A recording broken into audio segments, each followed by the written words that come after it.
เส้นนี้สาวใดเขาจะเห็นดี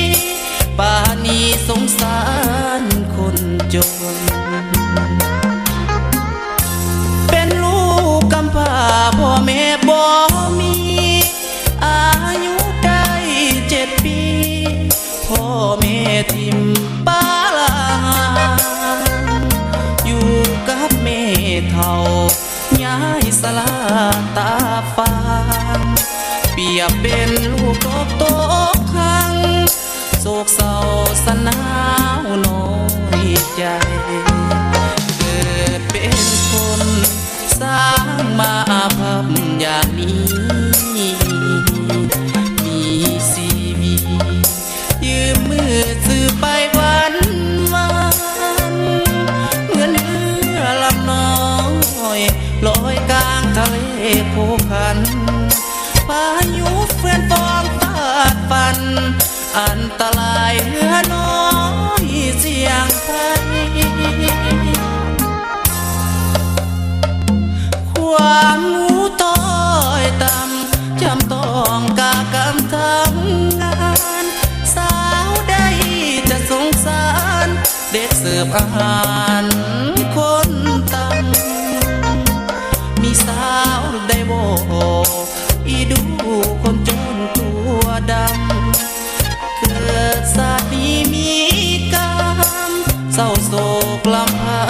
นคนเดียว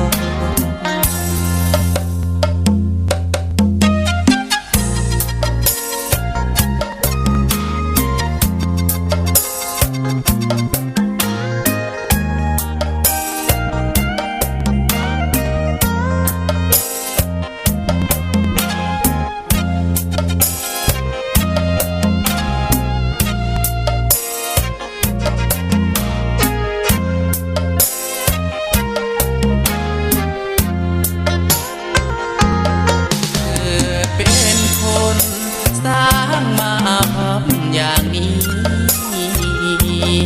มีชีวิตยืมมือซื้อไปวันเหมือนเรือลำน้อยลอยกลางทะเลผูกพันพายุเฟื่อนฟองฟาดฟันอันตรายเหลือน้อ